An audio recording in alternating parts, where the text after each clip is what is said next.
Simkin, are you not on? Are you not on Twitter? What's your Twitter? Where did Sim? Stream is going good. Our voices are on there. Our voices are on there. I spell good. I got a good smooth brain today.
All right. Welcome, everyone, to SimkinPhD's Year Review in Gaming 2022. It's just actually becoming a habit now. We're doing this every year. Tradition.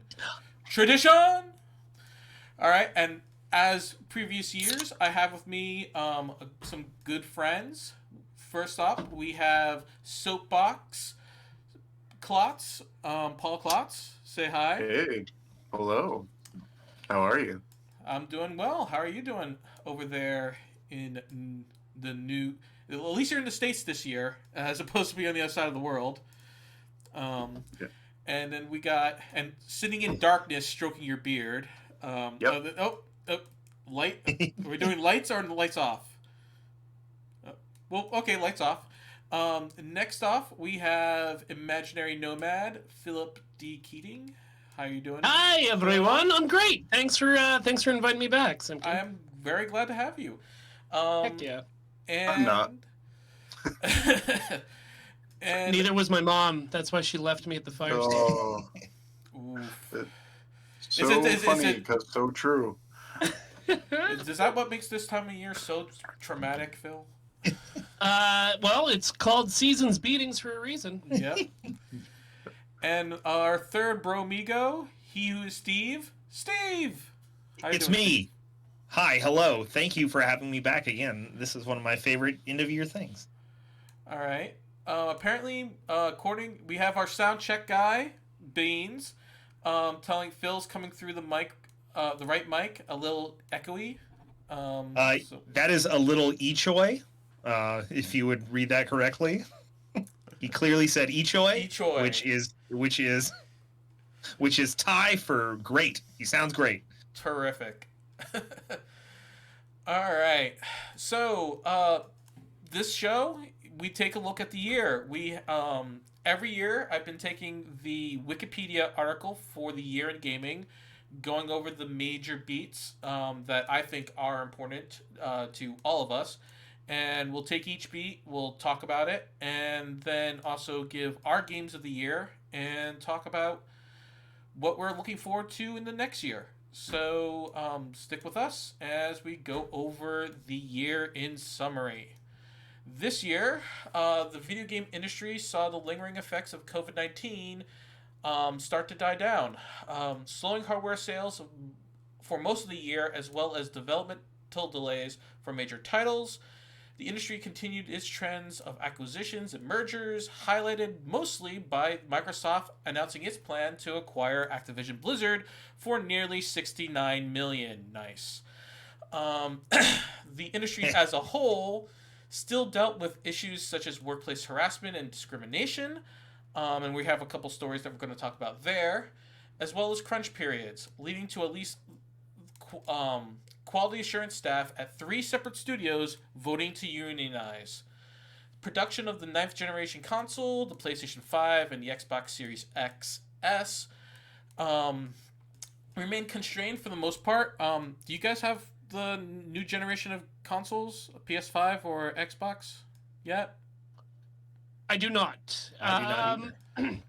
I probably will not get an Xbox because I've had Xboxes and Xbox 360 and the One, and I just never played the One enough to make it worth my while. I will get a PlayStation, and I have told myself for about 2 years now that if I find one in the wild, I will pick it up. But I have yet to find one in the wild, so Apparently, I'm they're just starting gonna- to show up there. and Personally, I've heard that. yeah. I've heard that from people, but I'm also not console gaming as much as I was. Yeah. And to be honest with you, if it was up to me, I would rather allocate that money towards a Steam Deck than a sit-down console because it's easier for me to pop around on the couch or, right before bed. Kind of like a Switch was when the Switch first came out, right? How big had is a your more Steam handheld library? You're in you 4 know digits what? yet? We're not talking. We're not measuring up here, Okay. right? Not with the Yes, we are. Kingslayer. Not with the Kingslayer sitting so close. I know my role. I will kiss the ring and not challenge it. All right. I actually personally picked up my second Switch finally. My first Switch being a launch Switch is starting to overheat on me. But yeah, it's definitely have a PS5. Haven't used it that much. Only a little bit. Uh, we also see the release of the Steam Deck, as you mentioned, a handheld personal computing device capable of playing most games available on Steam. And the gaming community remained cautious of the metaverse and blockchain games, although the industry, started experimenting with that sort of thing in their designs. How do you guys feel about? Do you want to have blockchain Pokemon and blockchain games? Bring your avatar from one game to another using Bitcoin. I don't know. How do you guys feel about that? Buddy, I don't even want loot boxes and and microtransactions. I want that to go away. I want to go back. It looks like we are going back. I mean, hopefully, except for the microtransactions. I don't know how this year has. I do not like the grindiness of a lot of the new titles I've been playing. What do you think, Paul? Well, I'm fine with loot boxes within reason. They're generally relegated to games that are free to play. And on that front, if you're a gamer on a budget, if you have a very tight budget for discretionary spending, which I think that's another big thing that we should probably throw in there. This is the year of the ever increasing cost of living and sudden price hikes on everything from energy to automobiles to food. Would imagine most of our budgets for gaming has shrunk at least a little bit, or at least we're being a little smarter about how we're allocating it. And there's a lot of free to play games out there, whether they be mobile, whether they be offered increasingly on PC and on some of these consoles, and they have to monetize somehow. That said, it's all about how you go about it. And Phil can speak to the mobile game winner for the Video Game Awards this year was Marvel Snap. Mm-hmm. And that is a game that has a fair monetization scheme, though it can be a little frustrating to progress your collection. And if there are more games like that that are pretty reasonable, the stuff that you can spend money on are largely cosmetic or might push you a little bit farther forward, but they're not going to make you jump leaps and bounds. Well, I mean, and just, all that. The mobile market is the mobile market, and that's how we're accustomed to monetizing it. But what do you think about things like Overwatch 2, where Overwatch 2? Everyone was happy with the loot box system in Overwatch 2, and now they've moved into this new or in Overwatch, and then the consumers were happy about the loot system in Overwatch. Yeah, and then we all knew this was coming, right? Right. Yeah. At some point, when Activision picked up Blizzard, everybody knew. There was not a single person inside the gaming industry, inside the consumer industry, inside people from the outside looking in saying, this is what Activision does. It will be happening to every game that you love that is done by Blizzard. It's just a matter of time. Right. And it took time, but it did happen. So, it's not surprising to me at all. Now the will it question change? Will it change? I don't know. I remember Overwatch coming out and it blowing up the esports scene. All my students talking about it. All my students playing it. This year, Overwatch 2 coming out. We have an Overwatch team at our school, but it's not really taking the headlines, or at least taking my attention as much as the original did. So I'm curious how that will affect the longevity of the game. But I think with Overwatch in particular, it's the overpromise, right? Overwatch was a lie. When it was first premiered at BlizzCon, they released all the first announcement of the game with these amazing cinematics that are full of character and excitement, and you're like, this is awesome. You're introducing us to a whole new world with these new heroes and villains, and the characters are interesting and dynamic. The initial animations were incredible. Then they released all those animated shorts, and the promise was, hey, right now this is just a multiplayer, hero shooter, but eventually we're going to get more story in the game. We're going to put, co-op content in the game. Don't worry, we'll get there. And we got it trickled out over the years in a couple of little events here and there. But Blizzard never delivered on the narrative experience that they promised with the early world building and character building. Right. They sold us a lie. And then Overwatch 2 was supposed to come out, what, like a year before it actually did? More? And I know the pandemic happened and everything, but that's not really the problem at Blizzard right now. Right. Everybody knows that. The pandemic is just the big excuse that everybody has used for everything. And yes, it's absolutely affected some aspects of release schedules and grind and all that kind of stuff. But that's not the problem at Blizzard. Blizzard is having an identity crisis. And there's no soul left in that company. I'm just going to put it out there. Well, maybe we'll talk about Blizzard and Activision and who's coming, who's going. Phil, just losing. Look at what Overwatch 2 is, though. Uh-oh. But okay, so here's what I'll say. With that, Paul, is I agree with you on one aspect where they're like, hey, we're even talking about having a short cartoon series maybe come out here to explain the lore and all this. My question with that is, was there turnover in the people that were in charge of that section of like lore creation that when the acquisition happened, they instantly just got chopped off because it's not important, because it's not going to generate more money, we're just spending more money? But I was upset because like we got those comic books and Yep. we got a little sprinkle here and there from those beautiful cinematics, but that was about it.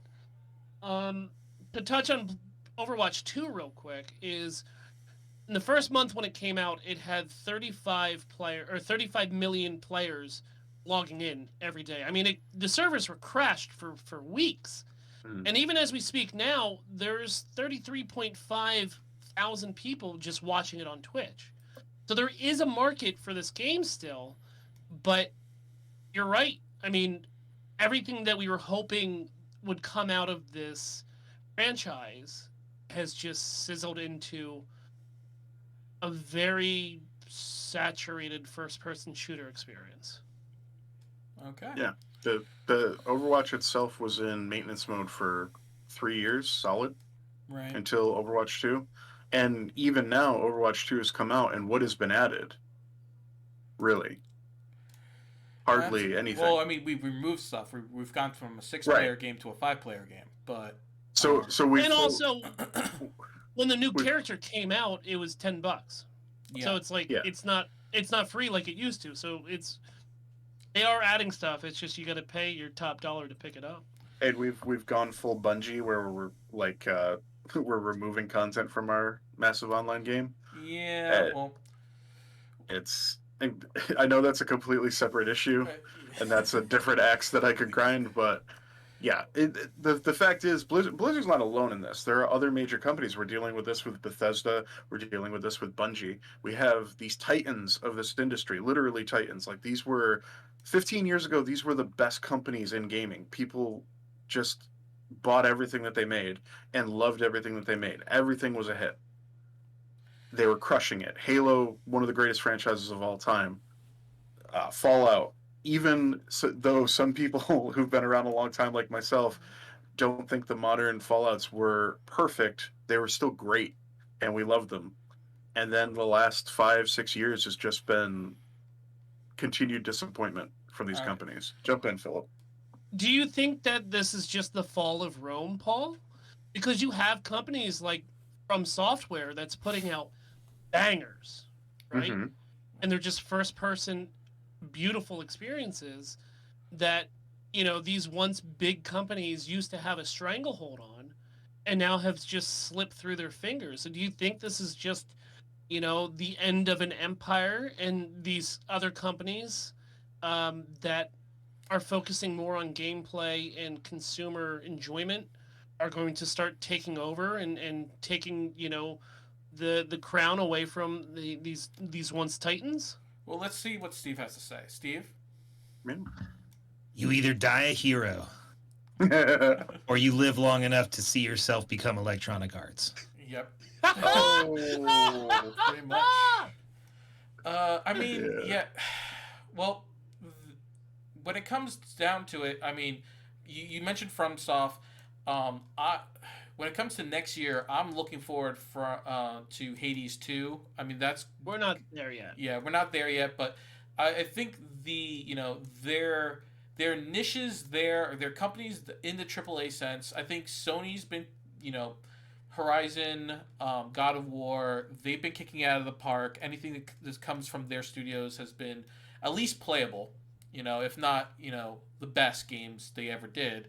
I know that a lot of people were a little bit not extremely happy with God of War Ragnarok, but at least it delivered on something, right? It wasn't unplayable. I've actually heard a lot of the opposite, though. I hear Right. tons of people are over the moon with it. Right. Yeah, You know? everybody I've ever talked to about it was just like, why are you not playing this? Right. Okay. Yeah. So I mean, And- I've heard that it's great.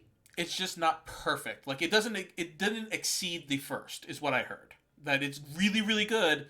Not better than, or not first, but the fourth game in the series. The reboot. If you would call that a criticism, I have heard people say that the story is fantastic, but gameplay-wise, it is more the same. And it's worth noting with God of War, like this is a franchise that transitioned from a hack and slash to what is essentially a interactive narrative experience. I mean, like, there's always an you're interactive playing- narrative, though.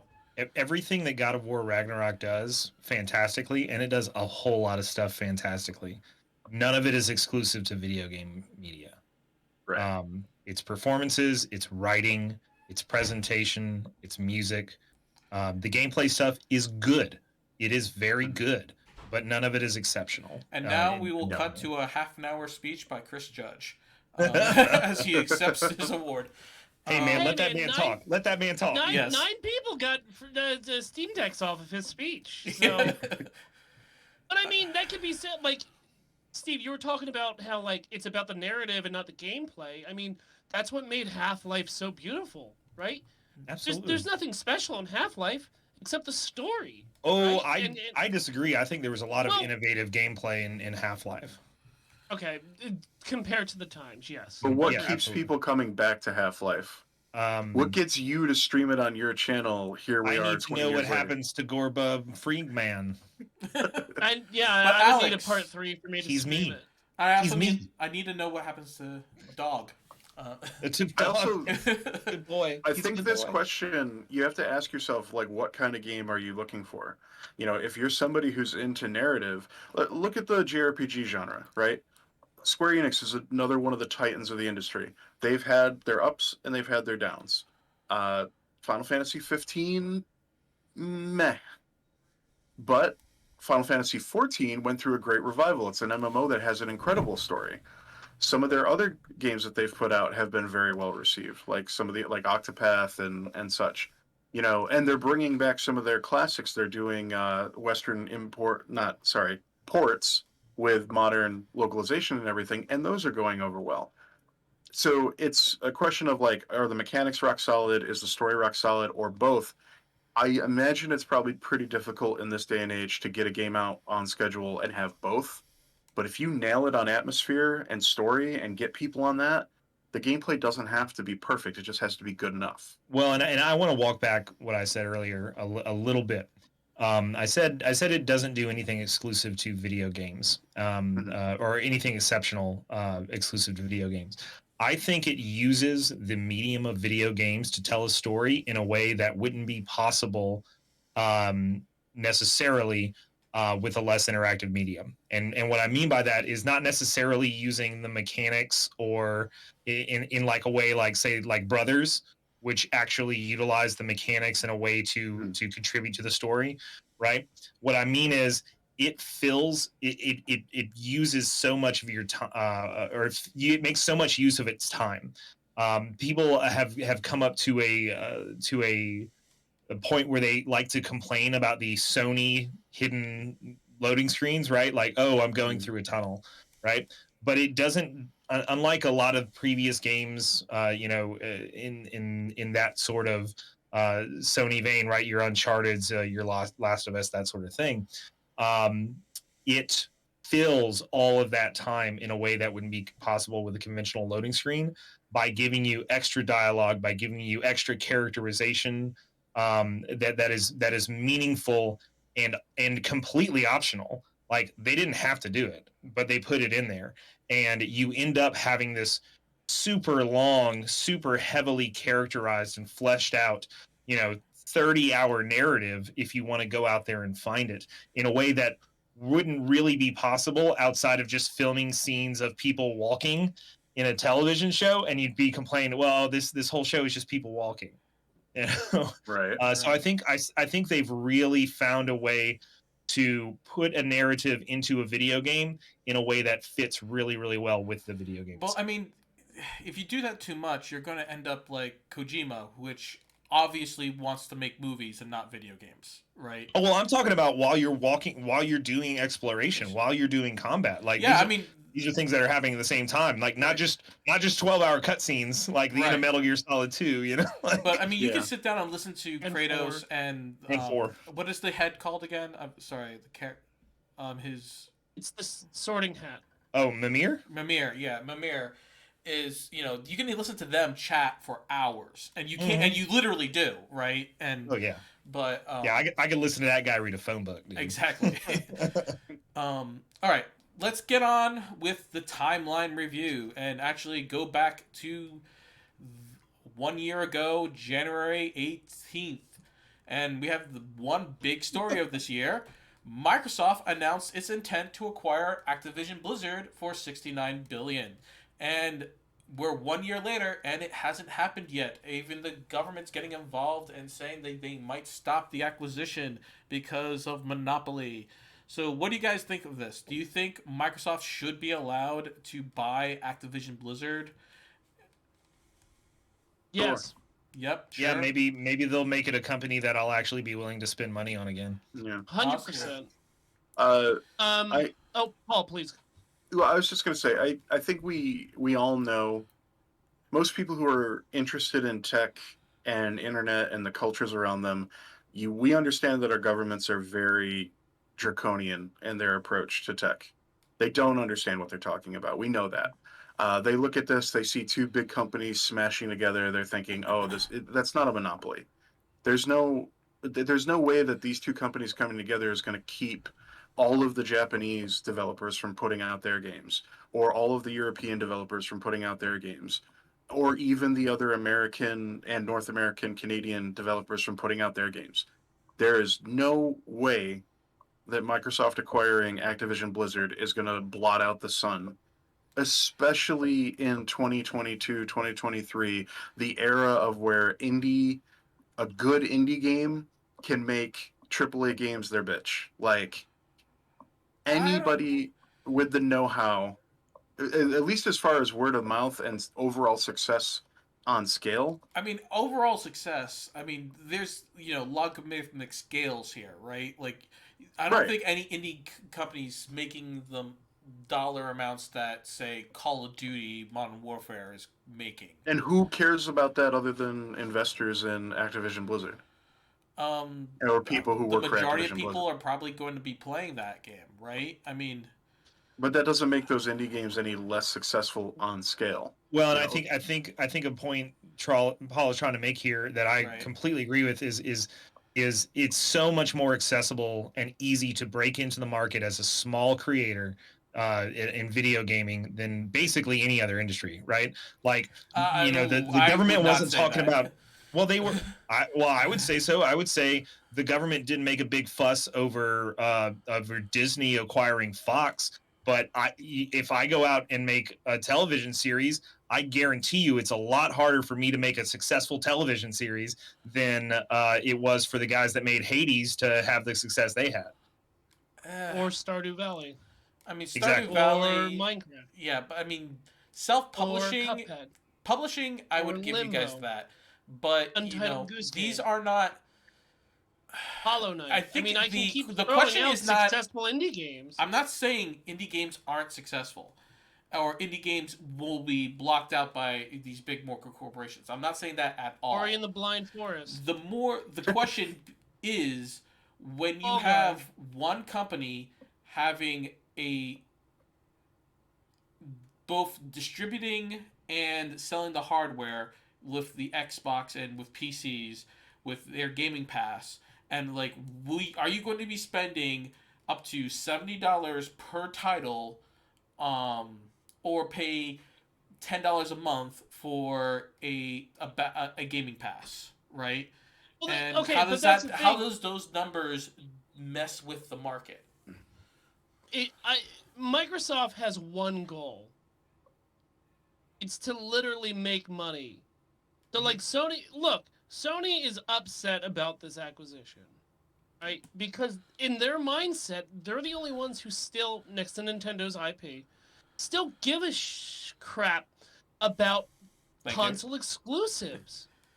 They're the only ones who care about console exclusives. Mhm. And Right. Microsoft has shown multiple times that, hey, you know what? Yeah, this is our, we own this studio.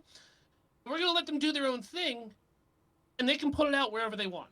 Right. Because no matter what, I'm going to make money off of that. If it's on the console that I own, if it's on the PlayStation, if it's on the Switch, if it's on PC, it doesn't matter, because we want to get not only our games in front of as many people as possible, because I make more money that way. They've given up on console exclusives years ago. And Sony's the only one that's like, no, you can't play with our stuff because it's ours and we worked hard on it. But look, Sony's starting to loosen up a little bit. But Yeah, a little bit. See, what a I little don't bit, want to but see happen, what I would very much not like to see happen, is what's happened to streaming over the past year, right? You have like HBO Max, which was a fantastic platform, merging with Discovery, and all of a sudden someone with all the power in the world saying, "Yeah, we're just going to remove all this content from our platform," and oh, we filmed that, but we don't want to play residuals. We're just going to remove it. And when consolidating all those companies under Microsoft's roof, it hasn't worked out poorly yet, but we don't know what's going to happen in the future. we're scared of the sun before we can see the power that it holds. We can't Yeah. be hiding in caves and worrying about what could happen when they're already showing signs like, hey, we're still allowing us we're still allowing you to play our older games, to the point where I'm still getting notifications about my Xbox One when new games become backwards compatible on that, Mhm. Okay. because they're still updating that library even though that console is dead. We already have companies like Ubisoft who made headlines this year by removing access to games. They took games out of people, and they've done it before Right. too. This wasn't new. They've taken access away from games that they sold to people. They've removed online features that made games unplayable. Right. There are And already major players in the industry who have done this stuff, but Microsoft has not demonstrated a desire to do that yeah. so far. But Yep. they've done the opposite. Blizzard Activision is a toxic company that happens to still be sitting on a whole bunch of really valuable IP. It getting acquired by a company that's a little more forward thinking only seems like a net positive to me right now. Now, obviously, none of us can see the future. We don't have a divining ball. We can't know if Microsoft is going to take a turn like Activision Blizzard did around 10 years ago. Because 15, 20 years ago, Activision Blizzard was one of the greats. They had people who cared. They had, product they were putting out that people. I always bring this up. 10 years ago, consumer confidence in Activision Blizzard never higher. Like, people trusted Blizzard. Anything that had the Blizzard stamp on it. They've completely eroded that in the last decade. I mean, don't you have a phone? Microsoft Microsoft lost the console war last generation, or at this point now 2 generations ago. They're still staying in the game, but they've shifted their focus. Like Philip said, they want to make money. And how do you make money now? You make your stuff accessible. And that's a net positive for consumers. The fact that they throw almost every single thing they touch on a Game Pass eventually, and you can have access to it for $5 or $10 a month, whatever Game Pass is at these days. I don't have it, but I know it's cheap. That's incredible for consumers. We're talking about $70 games that end up on there after a couple months. So you can Right. play a game that came out 2-3 months ago for next to nothing, and then if you don't like it, you can drop it and you've lost nothing, because there's 1,000 other games you can go check out and play. And many of them stay on there for years, if not forever, if not in perpetuity. So I'm not worried about Microsoft. Okay, that's fine. And Yeah, it's Well, we have to go on with the timeline, and we're still on the subject. Yeah. The next few items on the timeline still dealing with this. So in Okay. January 31st, Sony Interactive Entertainment announced that it would be acquiring Bungie for 3.6 billion, and that deal was closed in July of 2022. And then I hate this deal. This is nothing but. and then No. New York Times, the New York Times company acquired the viral browser game Wordle for an undisclosed seven-figure sum. And in July 19th, Nintendo announced that the Nintendo eShop for the Nintendo 3DS and Wii U will be shut down March 27th, 2023. So, Paul, you were saying there, like, oh, these games are accessible for perpetuity. Steam's not forever. The Game Pass is not forever, and I'm wondering, in some cases it has been so far. It may not be forever. right? I agree that you could be cautious, but Nintendo is the island. We know that, right? Like Japanese companies in general, we know that there's a certain mindset in Japanese business that influences the way they behave. It doesn't make any sense to us in the West because we're like, why are you leaving money on the table? Why are you closing your eShops? Like, there's people who still want to access that content, and Nintendo just wants to wash their hands of it. That's completely separate from the kind of stuff we're talking about. Like, Japanese companies want to make money, but they also have all sorts of mazes that they wander through for various reasons that sometimes keep them from getting to the money and sometimes fast track them to the money. It's completely separate from what Western publishers and developers are doing. I'm not promising that every game that goes to Game Pass is going to be available forever. That's more than likely not the case. But I'm not worried about that particular acquisition. We have to take these things as they come. Sony looking to acquire Bungie. Bungie's another toxic company. They were good. They're gross now. What they've done with Destiny is terrible. Like, I guess some people are still enjoying it, but like they sold a whole bunch of expansions and then deleted all that content. You want to talk about stuff getting taken away? $60-$70 expansions that just disappeared a year later. The weapons and stuff that you've acquired from all that is not good 6 months later because they do these seasons and everything. Like, they're as bad as Blizzard at this point.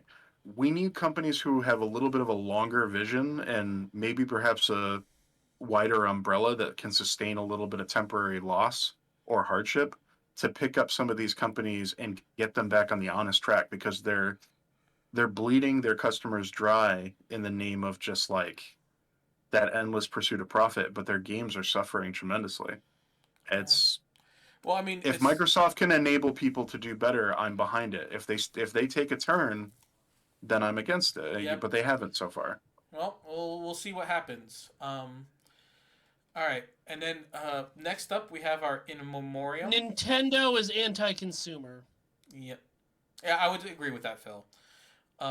It's just they have the most toxic fan base out of the 3 console users, and they are anti-consumer. They're taking away things so that they can resell it in the future. They've been doing it for years. We've been rebuying them for years.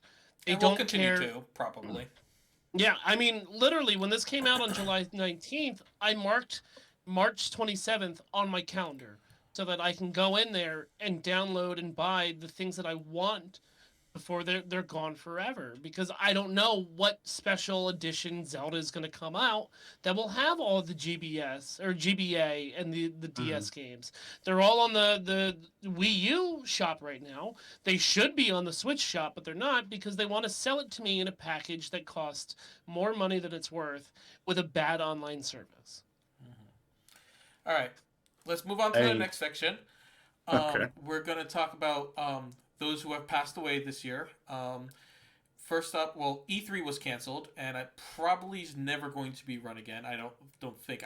Maybe it will come back, but I don't think E3's. Is E3 needed? Not with Gamescom and the Video Game Awards. We have the internet, I guess. No. They never let me go to it, so no. Yeah. And then That's why they had to cancel it, Steve. Exactly. They were waiting so many They years. were losing the Steve bump. That's and Well, this is a similar All right. question to Comic-Con. Like what Comic-Con has become. Does that need to be what it is anymore? well, it's not a celebration for the fans anymore. It's a Right. celebration for the corporations, right? It's Right. an ad. And E3 was always a trade show. It became something a bit more for a while. The internet exists. You can do Nintendo. We can talk about how Nintendo is anti-consumer in some ways, but then some of the way they handle other things is so Nintendo forward-thinking. Directs. Nintendo Directs are so like, hey, don't worry that you can't watch this live stream. It'll be uploaded on YouTube as it goes live, and you can watch it when you get home from work later, and you'll see all the stuff. Can you tell that to And my hey, students who watch it in my class when I'm teaching? Yes. That's on you for not scheduling your class. I mean, they give you right. 24 hours. Yeah, I mean, it's a Nintendo Direct. Obviously, it's a holiday for your class. I take early lunch on those days. But the other thing that they do is they are doing several of them over the year, and they've now split off into doing the indie directs as well. So Nintendo is being very, very good about how they're promoting their stuff. They're putting it out in chunks. It's digestible. The hype machine is still going, but it's not all in on E3 anymore, and it's working for them. So I think the rest of the industry is looking at it and like, why are we doing it the way we've been doing it for the last 10 years and spending all this money and doing stupid stuff like getting YouTubers to come present the latest Microsoft game and not know how to answer any of the questions or do any of the presentation awkward stuff from a few years ago. On top of all of that, the pandemic stuff as well, it's like, why would you keep doing this? You're just setting good money on fire. Just hire a good editing team and run with it like Nintendo did, because that's really one of the biggest changes, I think, is when Nintendo started putting out directs that were like tight. Well, usually tight. Sometimes they spend 20 minutes talking about a game that I personally don't care about, or you personally might not care about, but that's neither When here you nor don't there. care about farming, this is the year of the farm simulator. But anyway. Hey, and a lot of Look, people are farm excited about simulators that. have been strong for decades, and they are not going anywhere. And you will stop making fun of And them. farmers are the Generation. worst. And anything any Generation. farmer ever says is completely useless, and their stupid mustache too. No. We will stand proud until, to be honest with you, as we're talking about farm simulators, I'm going to veer off real quick. There was one day that I streamed Power Washing Simulator, and I think it was Bean in chat being like, didn't you just spend all day at work doing this? Why are you making us watch this? And that was the last time I ever did that. But I am going to miss E3 because, Paul, those conversations between us watching Bethesda's cringy presentation and a band that nobody cares about, I'm gonna miss those memes, man. We will have to save that energy for The Game Awards. The Game Awards, because that is the new E3. That is actually the other reality, is the Video Game Awards is replacing E3's cringiness supply. I mean, there's only so much cringe that society could, take. So, Well, speaking of cringe, September 29th, we must say rest in peace, Stadia. Google announced that the company's cloud streaming service, Stadia, will be officially shut down on January 18th, 2023. It's basically just 1 year. It's so unlike Google to launch any kind of program or division and not follow through. Like, I wish that as a society we could have saw this coming, but there was no pattern for them to have, a very bright idea just slowly fall apart beneath their own weight. And you know what? My heart goes out to Bill from Nerd Nest. I know he had Stadia Cast. He was really into it, but I'm sorry, bud. Your ship has sailed. I remember I was if at only the there had been a GDC. profit. They announced it, so I mean, like, I went to the talks about them how they were able to solve the problem of broadband, and they're like, oh, we put servers everywhere across the United States, and it's just like, yeah, that doesn't fix my connection at my house. Did anybody buy anything off Stadia? I know someone No. who did. One of my coworkers got Cyberpunk 2077 on it and played it. And so that was my thing, right? I was looking at Cyberpunk. I wanted to stream it, but I knew that my PC at the time couldn't handle it. So I was like, you know what? I'm going to do it on Stadia. This is going to be the game and the system to do it on. Stadia is going to be great and all this. And then I had like this post clarity where I was like, hold on, Phil, pump those brakes. Remember what happened to you when you pre-ordered No Man's Sky? It could happen again. You don't want to be caught with your pants down like you were when No Man's Sky comes out. Why don't you wait 24 hours and read some reviews on Cyberpunk and then go ahead after that? And literally having that foresight to be like, you've messed up before. Are you ready to mess up again? Made me stop and wait to see. And then it was just a train wreck. So got very close to buying something on Stadia, but luckily, Steve, is there something you would like to say about Stadia? Do you want to say a few words about Stadia? You seem to be. I bask in the sunlight of the death of this stupid idea that I said was I heard about it. And Google's Stadia. It's the future of gaming. And I was like, that's the stupidest thing I've ever heard, and it won't last. And its genes are weak, its bloodline is weak, and its children will not survive the winter. I mean, honestly, there's some good ideas within Stadia, and they never came to fruition. Like being able to just be watching Welcome to Google. Yeah, the idea of watching a YouTube this thing stream lasted as long as it is because of Google's money. and then jumping into playing the game with the streamer who's streaming on YouTube. That's a brilliant idea. And we've seen more interactive things happening with streams, like Cult of the Lamb. I don't want people to jump in on my games. Agreed. I am with you. You don't want to. I don't want my you don't like chat. There's nothing more terrifying than having somebody from your chat just jump into your game as you're streaming. Because at least when I'm streaming, I know exactly what will happen. When I bring an outside source in that I have no idea what kind of language they're going to bring or what kind of vitriol, that's terrifying. Well, you don't have the audio. You just have them, muted. But I don't want chat to jump in because I am chat. I know chat. Yeah. And I wouldn't want me jumping in.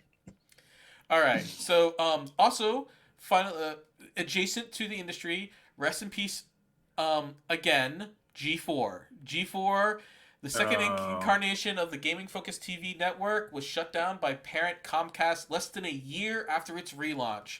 And this, I was really rooting for it. I love Xavier Woods. I was really stoked to have, some interesting content. But, it very quickly turned into a Twitch stream podcast show. Well, I'd like to say I'm surprised, but when you come out at launch, antagonistic against a bunch of your previous viewership, it's a recipe for disaster.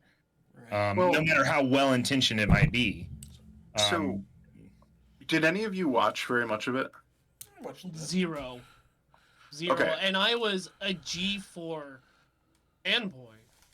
Attack of the Show, X-Play, Code Monkeys, all of that. That was all my wheelhouse. So I did watch a fair amount in the first couple weeks. And unfortunately, one of the biggest problems they had, the personalities they were able to bring back, like Sessler and Pereira, Sessler's an old guy. He can't jive anymore with what's going on. He tries, and he kind of has that whole, I've been a TV presenter, so I kind of can get through this. But it's you could tell he was just he was a fish out of water at this point. Pereira as well to a point, and he got in hot water in the first couple of weeks because he went on this whole NFT thing where he defended NFTs that he had bought, and chat turned on him. So they were, not only were they broadcasting on cable television, they were also on Twitch, and I think they were on YouTube at the same time.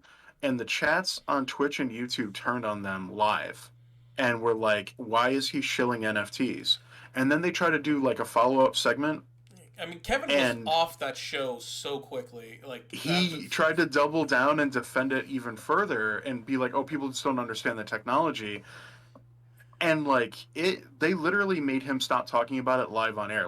You hear him pause because he's getting spoken to in his monitors, and then they changed the subject, and they brought Kasim G of all. That's the other thing. They brought in Kasim G, who used to make some of the cringiest content, who was actually pretty good most of the time when I saw him. But yeah, Xavier Woods was great. There were a couple people who were really good, but it was like some of the best content that was being made on there were being made by people like Austin Show and the other guy. They're prominent like Austin area streamers who are huge, part of a huge group of some of the best content creators on Twitch and YouTube. And it's like, your best stuff is coming from people who are already crushing it on existing streaming. Right. That's a bad sign. You're not competing with those channels and those orgs. You're now hired a couple of them on, and you're using some of those personalities, and that's barely your lifeline. Like, they just didn't have enough baked. It was half baked. Yep. And I really wanted it to be good. It sounds like to me that would be like throwing Kurt Loder into cover K-pop. Mm-hmm. Oh, Yeah. It sounds awful. Pretty much exactly that. And it's like, in this day and age, with the way streaming is and the way YouTube is, we're going to turn to our favorite content creators for our favorite hobbies and interests. Like, if I want to watch Switch news, I'm going to watch somebody like Beat 'em Ups or Bob Wolf, or their show together called the Nintendo Podcast, Nintendo Podcast, sorry, to stay on top of the news for that, or see what they think of stuff that's come out, because they're really good at it and they've earned my trust. I'm not going to watch a talking head like Kevin Pereira be like, oh, the new Mario game is really cool, or the new God of War is really cool. It's like, no, I need somebody who's earned some authenticity. And unfortunately, G4 just couldn't do that. And the variety stuff that they were doing in between just wasn't good enough. Was not good. Which, like I said, high-profile streamers are already doing better. Like, you got people like Austin Show who he's cooked up like 5 or 6 different game shows that have absolutely crushed it and made people a lot of money and made stars out of people that they've featured. So, it's unfortunate, but yeah, I gave it a good try. Cable's a wasteland. Yeah, of course. But anyway, and our final story for the timeline, December 15th, Chris Metez, is that how you pronounce it? Chris Metzen Metzen has returned to Blizzard Entertainment to work in the WoW department. This is big news because we all know the history of Blizzard Entertainment, and a lot of the old heads have left because they don't like the practices inside Activision Blizzard anymore. And Chris was the one that kind of drove the storylines and the world itself of Azeroth. And he left. He's been gone for a while. He started his own gaming company. He's retired almost, really just spending time painting 40K figures and reading comic books. And for some reason, my man, after a lot of negotiations and talks, Chris Metzen is back not only at Blizzard, but he's heading up the department of story writing and lore inside the World of Warcraft, which is all he's doing. Chris Metzen used to be kind of the face of the company for a long time, which is not really where he's comfortable being. And I don't know what happened behind closed doors, but it seems like they have brought him back only for world-building storytelling, which is what he does well. Yeah.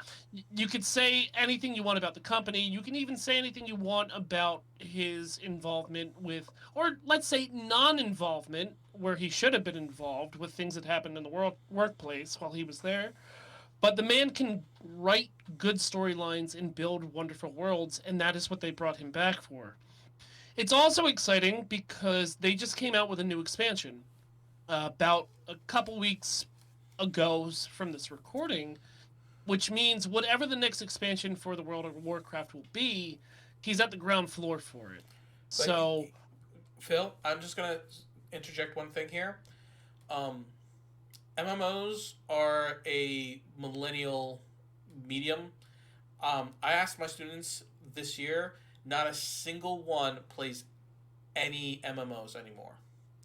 Like, MMOs are not being played by the Zoomers, and I don't think the next generation want to be paying a subscription game. Well, I don't know if I you know agree what? with that. Based. I don't agree with Based. that at all. I don't agree with that, especially with the numbers coming out of Final Fantasy 14. Yeah, Okay. I think that's I- completely off but base. there's a caveat to that. Final Fantasy 14 has structured itself where they make it reasonable and possible for people to come out when the new patch comes out, play for a couple weeks or a couple months, go inactive again, and then cycle back in when the next major content cycle comes. They not only expect it, they basically embrace it as a developer. And they've actually told people, like, hey, we know you might come or go, like, it's fine. World of Warcraft has been completely reliant on trying to keep people on the hook for 15 plus years now. Final Fantasy 14 is fine if you take a break and go play. Like they even like delay some of their releases and stuff. Last year around this time, they had Endwalker was coming out, their latest expansion. They delayed it for quality, but they also offset it a little bit so it didn't conflict with one of the World of Warcraft patches. Because they knew that people would want to check out the new patch for WoW, and they were like, "Why would we force people to choose? We need to take a little bit extra time to fix this content. It's not quite polished enough, anyways." And so they did that. They released it like a month later, and they avoided that whole issue. But I think WoW is a millennial thing more for them. I agree with that. And I think a lot of other MMOs just don't stand a chance anymore. But I don't think that, yeah, I mean, look at New World. it's a blanket. But I mean, New World's kind of flopping on its face. Like, it was Amazon's big MMO, and, you know. And their other big one this year, Lost Ark, fizzled out as well. The problem is it's very difficult to put out an MMO nowadays that is doing something new and have enough content coming out to keep people satisfied.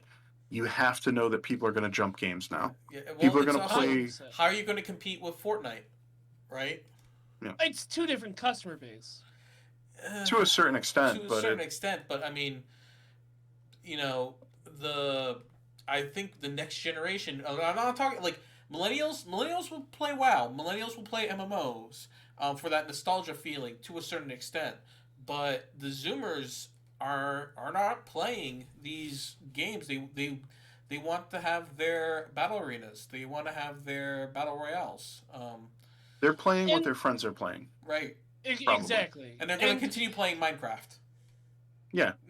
Why wouldn't you? So Exactly. there's still, I mean, it's estimated because Blizzard doesn't give their numbers out, but it's estimated that there's still 4.6 million people subscribed to an active Warcraft account. I mean, in 2022, I would expect that number to be a lot lower, but Yeah. I'm excited to see that Chris is at least coming back because he doesn't need to. That's the Right. thing that really sticks with me. He doesn't need the money. He doesn't need the stress. He doesn't need any of that. But he feels like he can still come back and write compelling stories Well, here's a question I have for for you. people. Are you excited for Diablo 4? We'll get to that in a second. But here's the thing. I'm curious on what if this Activision, Blizzard, Microsoft thing goes through, would we see a change to how subscriptions on Warcraft actually works? Right? Because it is an archaic styling. It's very archaic. And people at Microsoft have to see that, like, okay, you look at Final Fantasy 14, you pay your one shot. Paul, do you pay a subscription for Final Fantasy 14? Yeah, it's the same price. I think it's like $14, but it's like I said, it's much more common for people to not pay like every month, and you have the option to just buy a month. Like Okay. you can set it up so you just buy the month and you don't get charged at the end of the month. But and you can buy X number of months at a time, like any of the MMOs have done. You can do a continuous subscription. But they really have, like, I've seen them address it because Nicole and I play off and on. We re-upped a couple months ago, played for like a week, maybe 2 weeks, and then we faded back out on it. But they know that like people are going to come and go, and Yeah. a lot of their top content creators, people like Zepla HQ is one of the biggest names for 14. Is somebody who started with WoW. Preach, who used to be one of the biggest names in WoW content creation, went over and played 14 for a while, and like they embrace the fact that people are going to either play multiple MMOs or they're going to come for content releases and play other games. And I think really that's the bigger story, is that people are going to play what their friends are playing. They're going to play what's hot at the moment. Particularly if you pop open Twitch, what are the top 20 titles being played right now? They're going to play that stuff. Particularly with Zoomers. Zoomers don't have the attachment to the emerging internet culture that we all do. You know, we're all millennials. We all grew up as the internet was growing up, and as internet communities grew, so did these games, and we wanted to be a part of it, you know? And it's, I don't think it's strictly generational. I just think it happens to be like, who is hip to it. 14 resonates with Zoomers because it's a weeb game, let's be real. And one of the things they lean into is there's a lot of customization. So it's popular with certain people who want the ability to customize their character, and they want to, you know, build their house and do all that kind of stuff, the Minecraft mentality to a certain extent. I wish to be a hot bunny girl. Yeah, exactly. All right. And that's what they do very well. World of Warcraft has always struggled with that. Like, how is World of Warcraft an MMO that's been the biggest name in the industry forever, and they still don't have player housing? Not truly. That's been one of the biggest features of every other MMO has done player housing. Allowing Dragonflight, you know, you train your dragon. I mean, apparently it's a good expansion. I won't play it because I don't play retail, but I'm happy and curious on what Chris is going to do, because there is no reason that he's going back unless he sees something that we don't know about yet. I think it's a classic "look how they massacred my boy" situation. Okay. All right. The story team has proven that they can't hold it up anymore. So, well, I mean, a little bit of Blue Chew would help. All right, let's move on. I want to chart. We're done with the timeline. I want to talk about controversies, and the first controversy I want to talk about is what happened with Bayonetta 3 and the voice acting in games. So, with Bayonetta 3, we had a change in voice actress. We went from Helena Taylor, was replaced by Jennifer Hale, and the original voice actress went on to Twitter to tell users to boycott the game because she felt that she was slighted. She was not being offered an appropriate sum for her performance, and she felt that she owned the character or helped create the character's persona through her first two performances. And Jennifer Hale, not a new person to the form, very well regarded voice actress.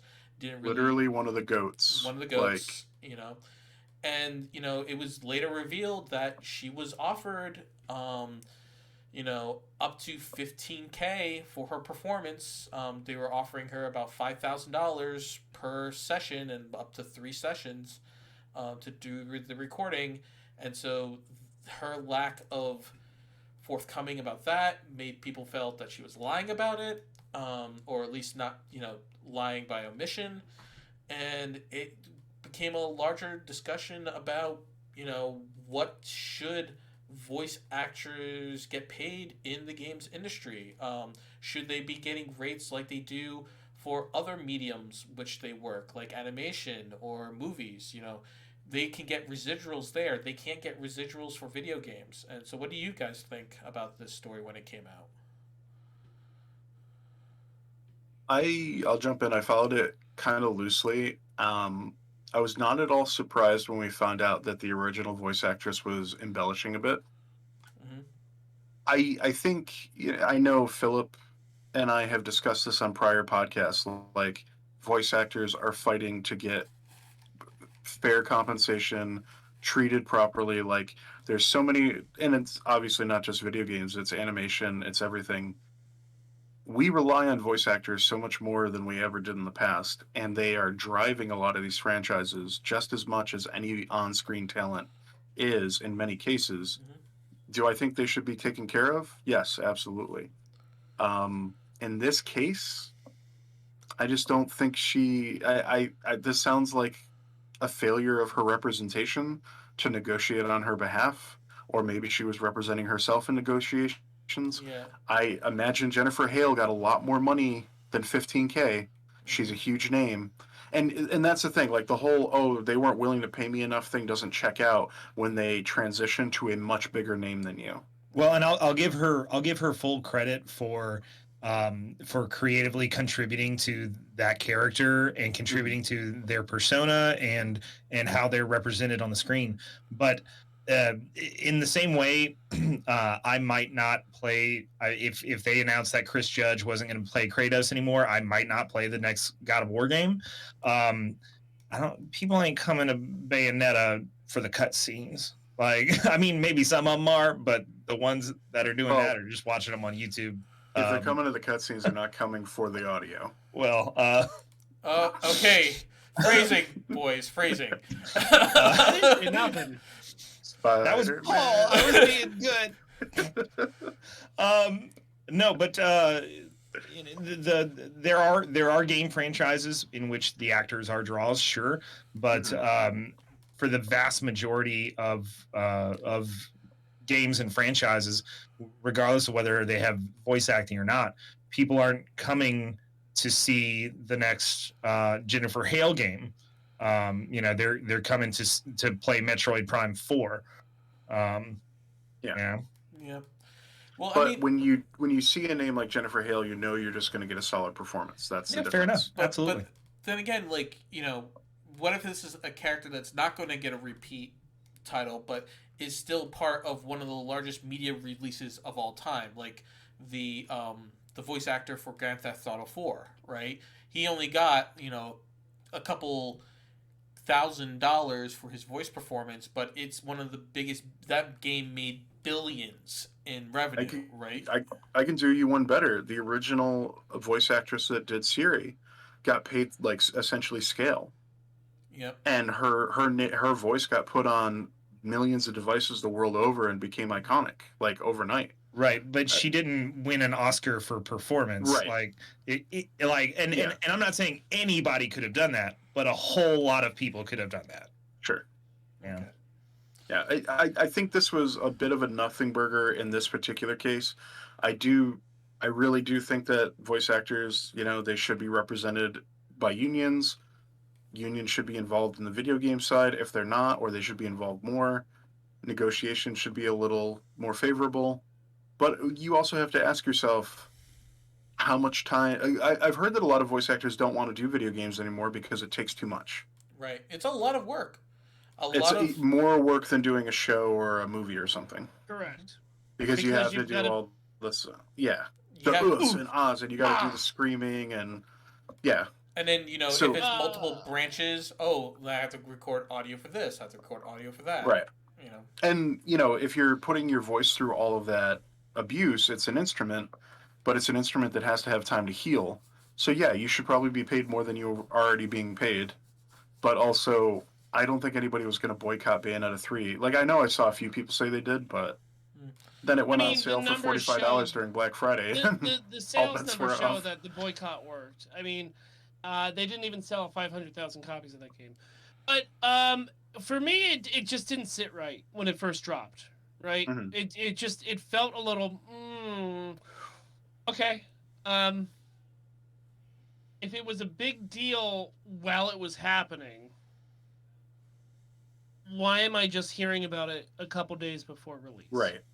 Mm-hmm. So I will throw some instance out. Yes, voice acting matters a lot to shows, and Steve and Paul have both said that. When it was rumored that Joe DiMaggio was not coming back as Bender on the revival of Futurama, I didn't hear anything out of Joe. I heard secondhand source from everybody else that they just didn't want to pay him and that they were going to replace him. But I didn't hear John talk poorly about creators of Futurama or with the production company or with the network it was on. I heard nothing from John DiMaggio. And I'm sorry. Well, I mean, even to go industry specific, when David Hayter was replaced as the voice of Solid Snake by Kiefer Sutherland, he voiced disappointment that he wouldn't be continuing that role because he cared for it a lot, but he didn't tell people not to buy Metal Gear Solid 5. Exactly. 100%. Right. So, and that's why it sat wrong with me. It's like, you could be upset that nobody likes being fired from a No. job. Right. But it's And about the recovery, yeah, about you being let go. Look at James Gunn, right? As an example. He was let go from Marvel for directing anything from Marvel because of statements that he said. And what did he do when it first came out? He was like, yep, it was the right move by the company because I did say these things. I'm glad with the time that I spent with the company. And you know what? I'm going to use this as a learning bench and just move on for my life. And literally within 24 hours, he secretly had his job back at Disney because he didn't slam anybody in the industry. yeah. Because Yeah, you it's don't just do a that. respect of the space that you're working in. And so when it came out that like not only did they come with a counter offer but a third offer and it still wasn't to her liking, Paul's 100% right. It's not on the company, it's on the negotiator. Hmm. Yeah. If And you then, think your voice is worth that much, fight for it behind closed doors and get your job back. but then again, you do see that our next controversy actually takes a really detailed look at how some of these controversies just build up more over time and don't get resolved with Mick Gordon and the Doom Eternal soundtrack, right? So Mick Gordon recently made a full post on Medium, which He put the longer and tweet longer. yeah, it's an hour long read if you didn't Yeah. do it yourself, but it's pretty much this is what it was like for me to work on this project. Here's all the places where this person has cut me down and then threw me under the bus. And I have my receipts. So I want like they offered me money to yeah. shut up, but I'm not taking it. I want my name cleared. So, Do you know how when you go to the drugstore and you get like one thing and you get a receipt that's half a mile long? mhm. Mick Gordon included all of those receipts, except it was all gas. Just endless amounts of like clips from emails, interactions that they had, times and dates, timelines for things that were supposed to happen, when things happened, his thought process, like how he tried to resolve. He really laid it all out there. And a lot of people looked at that and said that this very clearly has been like looked over by a legal team, like to make sure that he's not making any Slander. accusations that could get him in trouble. Or yeah, exactly. It's basically that this has to be on Front Street. This is a complete juxtaposition to the Bayonetta 3 situation, right? And they happened around the same time. Mick Gordon knew that he was putting his ass out there, so he fully threw it all out there. Like he went full A, and he put it all out on the line. And I know I shared it in the Bro Amigos chat, but I don't know if Steve or Phil actually looked at all of it. But I'm curious to see what everybody else has to say about it first. All right. I mean, personally, I found like the music of Doom Eternal was really, really well done, right? And people were right to be really excited for that soundtrack. And it's once again, I one of it's it's interesting how much this year, it's not so much with the video game industry, but with how big media conglomerates have kind of dropped the ball when it comes to delivering upon promises to the consumer, right? You have this thing with the soundtrack. You have, the next season of Witcher 3 is not going to have Henry Cavill. You have the HBO stuff with so many of people's favorite shows and animations being canceled. It's just like creatives don't have the control over their product anymore, and it's starting to show. And I would just, I think that we like creatives need to have a better voice and are now getting a better voice through the internet to be able to say, okay, this is what happened when it came to these flub ups or whatever. Phil, what do you want to say? Well, I didn't I don't know the controversy. Did he make music was supposed to hold rights, but then the rights were not there? No, Uh, it's a really complicated, but go okay. ahead. Maybe Let me give the TLDR, Paul. the very brief version of it is Doom 2016. He did this. He did the score and the soundtrack for that. Yep. Hugely popular because it's awesome. It's really good, like metal. Tons of people listen to it when they play other games. It's amazing. It catches the vibe. It enhances the world and the play experience. Universal acclaim, and it kind of made him a name. Like it put him on the radar for a lot of people, which we'll come back to in just a second. For Doom Eternal, basically his chief complaint was like it took them forever to pay him. Their time constraints were ridiculous. He kept producing music before he went. He said he went over a year without getting paid at all. And so he's got a family and everything, and they're trying to scrape by, and he's not getting any payment. He Um, also had to make music for sections that weren't made yet in the game. So right, basically and had to that's predict what it was going to be like, You right. can't score then something you can't see. Exactly. And Yeah. in the case of the two Doom modern Doom games, the soundtrack and the score are intrinsically linked into the gameplay. Like it is a huge part of the pacing and the vibe of the experience. Like this it's not just thrown on top of like some generic gameplay. It's like it's hugely important. And he did a great job in 2016. So he knew he had a reputation to defend and everything. And he looked So at the timeline and was like, "No, this is not going to work. I can see the right. problems coming up." And he tried to like, "Hey, I don't want to be a jerk about this. There's going to be problems because this is not going Yeah. to work." And they were like, "No, like you can't tell us what to do. Like just do your thing or you're breach your contract." And he's like, "Okay." Well, yeah, And then, it's yeah, and then they ignored him for a long time, and then as it got closer, they started to panic. They're like, "Oh, we really need this." Long story short, he overproduced music for them, and they're supposed to pay him for anything that they use.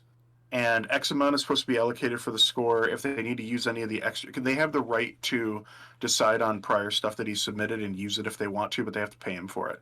They ended up using everything he submitted to them and did not pay him for like it's basically twice as much. So like he Ugh. produced a library of music, and then at the end, as they were going, the other big thing that they did is they sold the soundtrack.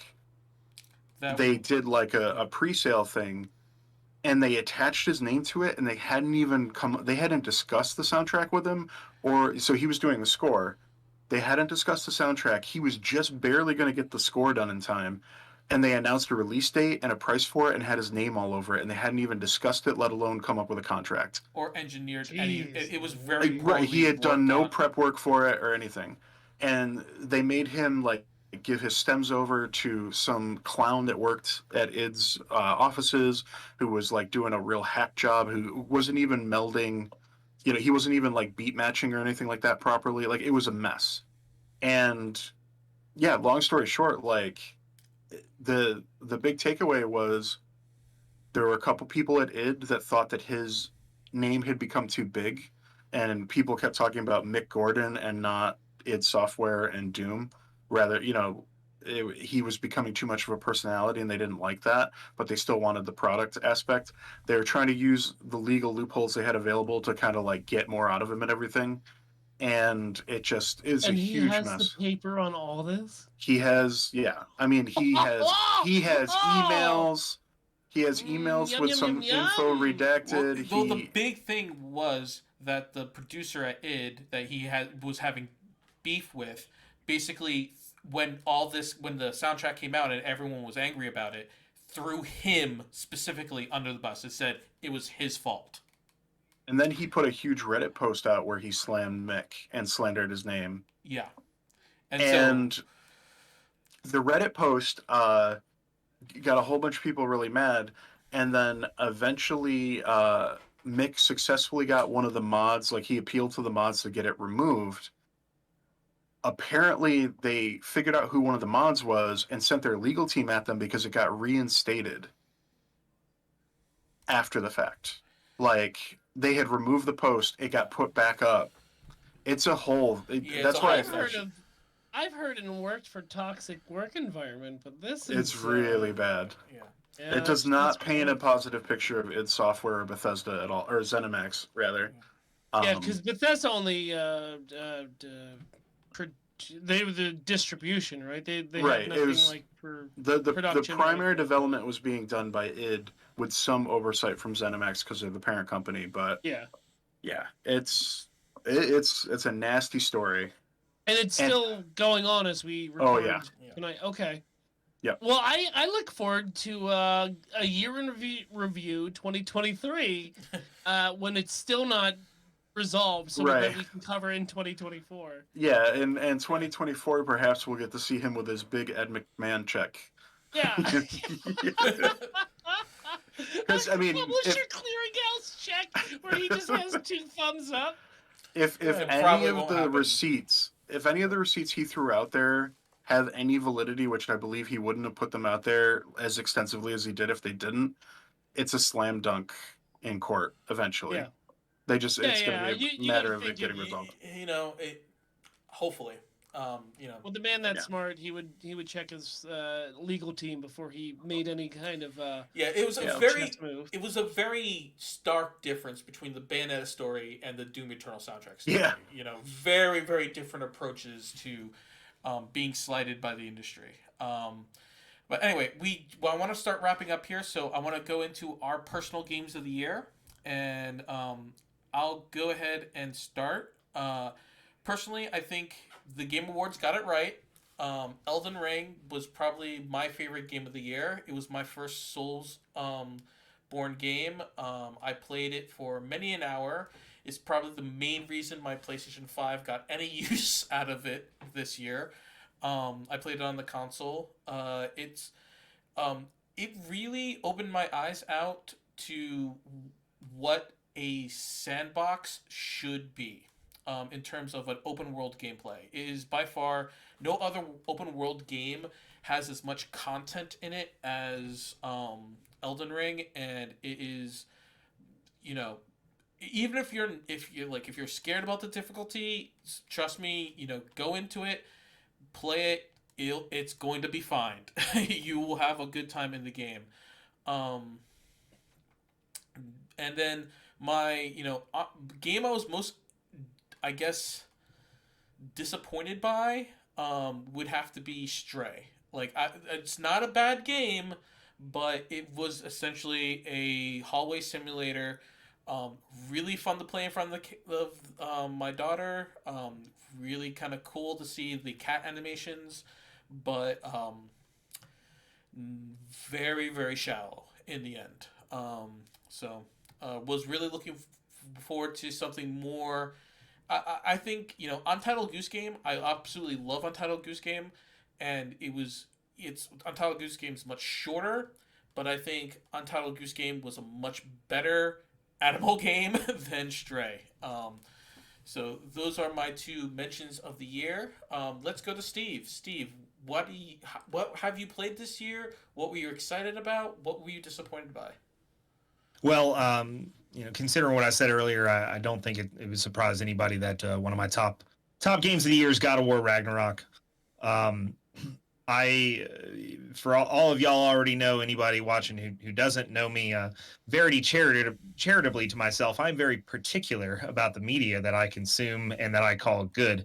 And to have a narrative that has obviously had so much work and care put into it from everyone involved, from the writers, from the directors, from the actors, and the Bear McCreary absolutely killed it on the score. Every single thing about the story that they have told here, both in the 2018 game and in God of War Ragnarok, is obviously a labor of love for everybody involved, and it's fantastic to see. Now, that said, it's not my number one. My number one goes as well, Sim, to Elden Ring. Now, I will say this until I die. Bethesda and Ubisoft killed open world gaming. They killed it. Bethesda with the compass and Ubisoft with the point by point map, where it's 1,000 things to go see. Right. Elden Ring brought back the mystery and the excitement of exploration of an open world that is unforgiving, but rewarding to explore every nook and cranny of. And I loved every single second, and every single time I almost threw my controller was worth it for the triumph at becoming Elden Lord. I adored that game, and I can't wait to see what they do next. Definitely looking forward to any DLC in that regard. All right, Phil, talk to us about what you played this year. Well, for me, as a Nintendo boy and a retro player, it was kind of hard not to shine the light upon Pokemon Arceus. Arceus was that experience I had on a Game Boy that my mind created. Right, what I saw in the '90s in my own mind as I was playing Pokemon Red is what Arceus gave to me. It was a lot of fun. Was it a little talky? Yeah, it was. Was it a little repetitive? Yeah, it was as well. But the fact that I had to sneak around, use a little strategy, and try to capture these Pokemon with balls that I'm creating out of, scrap metal and bubblegum, I had a lot of fun with it. And It looked like a lot of fun. I haven't had a chance to play it. I was looking forward to playing Pokemon Scarlet in a second here, but I've not heard good things about that regard to it. I was hoping Well, that they learned their lesson with Arceus, but what do you think? so look, here's the thing about Scarlet. And Is it Game of the broken? year. Yes, it is broken. Is it a step back from Arceus? Yes, it is also a step back from Arceus. Is it still fun if you're a Pokemon fan? It really is. I said a while ago on some stupid stream that I wasn't going to pick it up, but then my child had a very good report card, and it was good enough where I was like, okay, man, what do you want for your good report card? And he was like, I want Violet. And I was like, fair enough. I'll buy it for you. And I put a little hours into it, and it is fun. It's semi-open world. Not like Elden Ring, because it's not terrifying and you don't get killed for no reason by bears that jump out of the mountain for no gosh darn reason. But it was still a fun time, but not fun enough where it was my favorite Switch game of the year. There was just something about, you know, having a little bit of strategy on how you're going to attack the Pokemon situation. Because you could capture Pokemon without fighting them. You could fight them down and then try to catch them. I had a ball playing it. But it's still also not my game of the year. My game of the year is Shredder's Revenge. yeah, Oh. That gosh darn Teenage Mutant Ninja Turtle game, man. I would say also soundtrack of the year. That Agreed, man. But also Such Mega a good Ran's on soundtrack. it, and me and Steve met Mega Ran at Dragon Con this year. It was Heck great. yeah. But Shredder's Revenge really just, I wasn't going to pick it up. I was going to let it slide and just be like, you know what? I don't really need to get this day one. I can pick it up on a sale.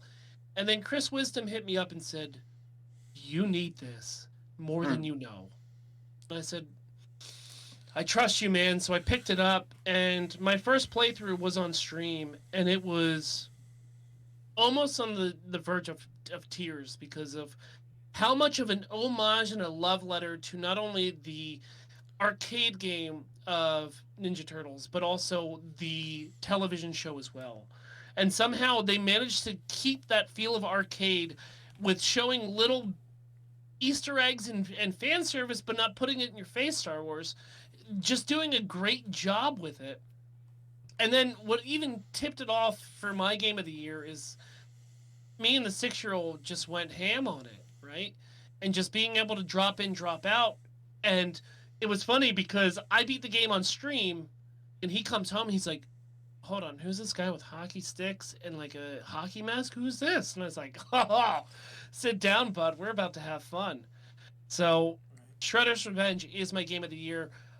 Just quick mobile Snap, man. Marvel Snap It's doing it for me. I have not given it any money. It's As my you're sit scratching down. here, you need your Well, you need your I mean, fix. we've been on here for an hour and 20 minutes, and I haven't cleared lanes or Haven't anything like snapped that. even once. Yep. I know, but it is fun. I have put zero money into it, and I'm having just enough fun where a mobile game is keeping me to sign in every day to do the dailies, but not feel upset if I don't clear out my queue. All right. Soapbox, what are your games of the year or disappointments? All right. Well, so this year's been a little bit different for me in that I moved and I started a new job, and then I got a promotion at that job. So I've been busy and haven't played as much new stuff as I might have in years prior. That said, I did spend a little. I spent some time playing some of the mobile, or not mobile, but online games that I've played in the past. Warframe is really good again. A few others. I've gone back to a couple mobile games. I played Snap for a little while. I kind of faded on that. I'm playing Bleach Brave Souls again right now because Thousand Year Blood War for the Bleach series anime. If you're a fan, the famous manga run of Thousand Year Blood War is coming out, and I was like, oh, let me go play that game I played last time 4 years ago and see how it is Your friends, now. I need your help. Who is the most What? What? I don't know where that came from. I don't know. That was weird. But as far as well, perhaps the most surprising is one completely off the beaten path. It didn't come out this year, but Phoenix Point is a XCOM clone that came in a humble bundle earlier this year. So it's not a brand new game, but I put a bunch of hours into it, and I found that I liked it better than XCOM in some ways, and I really like the XCOM games. Mm-hmm. So that's something that should be on your radar if you maybe have it from a prior humble or something like that, and you like those strategy games. I thought it was an interesting approach. Let me ask: are you interested in Midnight Suns because it's apparently made by the XCOM's team? I don't know. Maybe we'll see. Oh, I hear that it's. I hear that it's very good. Yeah. If you're an XCOM dude, I hear that it's like 80 to 90 hours for just the story alone. Wow, that's a lot. And I hear that like people are getting itchy necks off of it. Just Mhm. like, I'm stuck at work for how long? Okay. Yeah. All right. But yeah, I picked up a bunch of stuff in Black Friday for the Switch, and I'm hoping to get some time to play it over the holidays. I will say it's a game from last year for the Switch. One of my biggest surprises this year was Mario Party Superstars. Came out late last year. It's the Mario Party we've wanted, finally. So if you want to lose some friends over playing a child's game, Mario Party is always there. It always will be there. Philip knows how I feel about the prior iteration that they've played on stream a whole bunch of times with Botched. I never bought it, didn't care to buy it. Superstars is great. It's got all the most of the best classic mini games and game modes. Everything's updated.